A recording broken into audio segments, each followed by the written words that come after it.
12th standard English, Unit 6,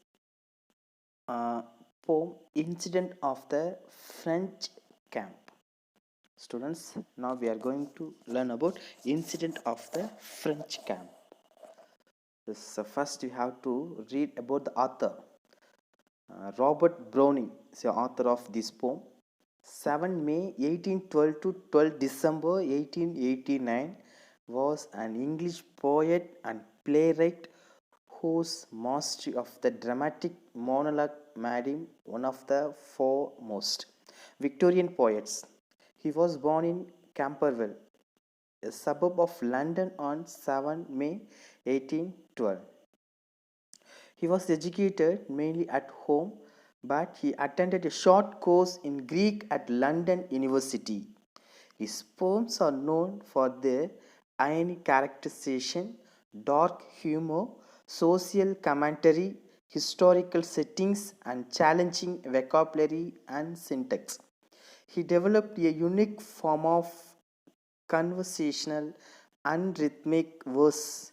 The collection Dramatist Persona and the book-length epic poem The Ring and the Book. The epic poem named Ring and the Book made him a leading British poet. By 1881, in recognition of his outstanding contribution to literature, a literary society called Browning Society was established.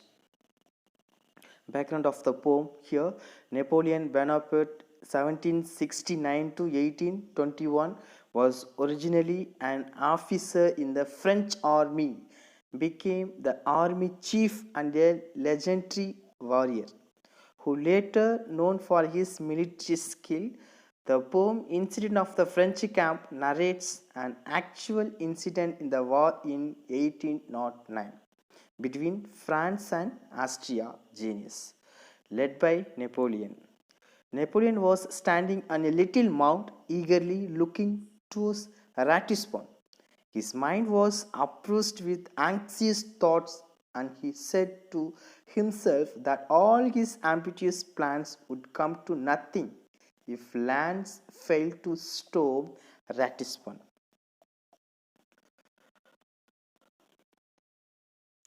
Just let us start this poem. We French stormed Ratisbon a mile or so away. A mile or so away, on a little mound, Napoleon stood on our storming day. The first four lines. So what it says now? This is a French. This is a French attack on Ratisbon. It's a French attack on Ratisbon, a city in Australia. So where it happened in Australia, Marshal Lance led the French forces. On that occasion, the French Emperor Napoleon stood on a hillock just a mile away from the scene of the onslaught. He appeared to be in a pensive mood. So again I repeat, we French stormed Ratisbon a mile or so away from us, and a little Mount Napoleon. So next, stood on our storming day. With neck out thrust, you fancy how, legs wide, arms locked behind, as if to balance the prone brow, oppressive with its mind. So here he had his neck sticking out and his legs were wide apart. He had his arms joined behind his back, and a cloud on his brow was quite visible. It seemed that something very important was waiting upon his mind and his future strategy and line of action. So again I repeat these remaining four lines. With the neck out thrust, you fancy how, legs wide, arms are locked behind, as if to balance the prone brow, oppressive with its mind. So next, just as perhaps he mused.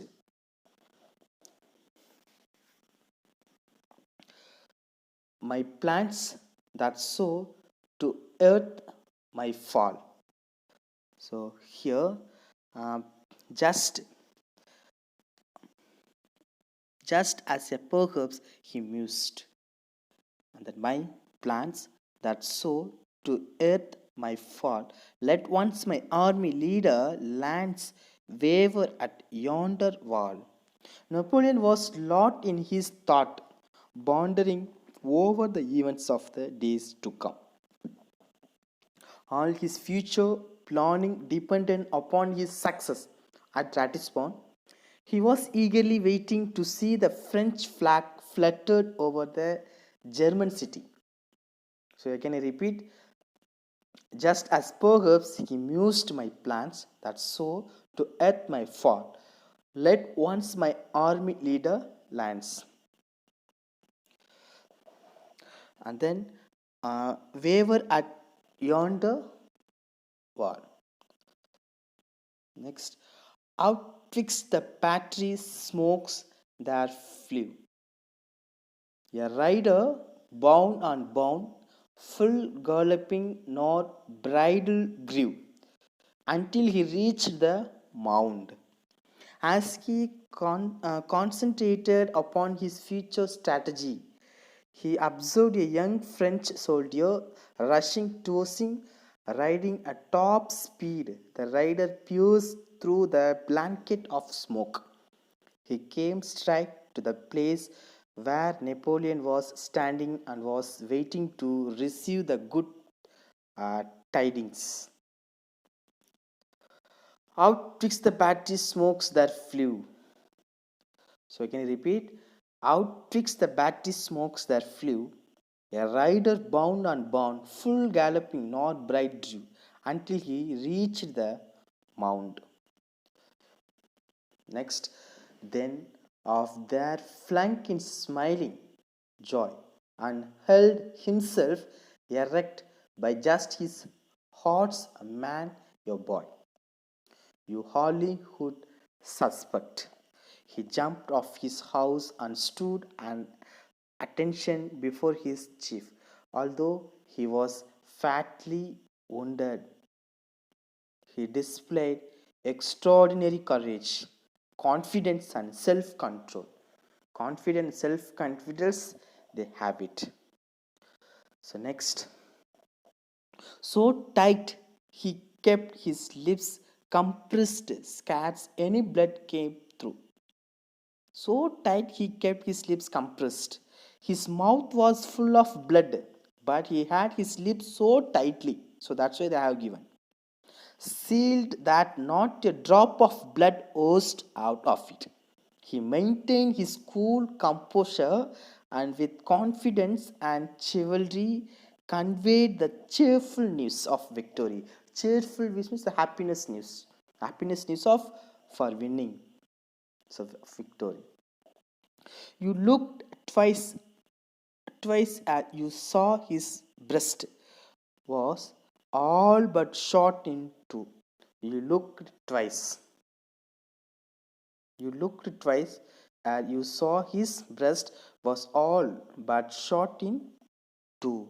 One could never realize that the young soldier's breast, yes, one could never realize that the young soldier's breast was shot in two unless one had very keen and observant eye on him. That is, a young soldier's courage is very keen and observant eye on him. Well, cried he, Emperor, by God's grace, we have got you Ratisbon, the marshals in the market. So well cried he. So here, although the young man was in intense pain and suffering, he finally opened his lips and with a great sense of pleasure and personal pride informed Napoleon of the annexation of the German city. So we have got you Ratisbon. The marshal in the marketplace, you will be there unknown. Okay? You will be there unknown. So, well cried he. So, here they have mentioned, well cried he. So, Napoleon was delighted to learn that Marshal Lannes had reached the heart of the city, and the emperor was eagerly awaited by the triumphant forces. To see your flag bird flap his wings, were I to heart's desire. Were I to heart's desire. The soldiers felt a special kind of joy and pride in the fact that he, with his own hands, had flown the French flag over Ratisbon. The flag had the figure of a bird on it. Thus, when the flag fluttered in the air, it seemed as though the bird was flapping its wings. Perched him, the chief's eye flashed, his plant soared up again like fire. So here, no sooner did Napoleon get the news of a winning victory than a sparkle of joy and satisfaction came to his eyes. He once again started thinking about his future strategy. Next, the chief eye flashed but presently softened itself as sheaths filmed the mother eagle's eye when her breast eagled breathes. So here the chief's eye flashed but presently. The chief. So here the good news of success had brought to Napoleon's eyes a special kind of glitter. The good news, it comes from Napoleon. Glitter which faded away as soon as he noticed that the soldier was fatally wounded. A film mother eagle's eye when her bruised eagle breathes. So here, the feeling of Napoleon at the moment were just like those of the mother eagle who gets confused when she finds her young ones badly bruised on the verge of death. She fails to understand how to save their lives, their life. You are wounded, nay, his soldier pride touched to the quick, he said. You are wounded, nay, his soldier's pride. Similarly, that maternal affection surged up the Napoleon's heart, and he inquired whether the boy was wounded. The soldier proudly declared that he felt joy and thrill in giving his life for his country.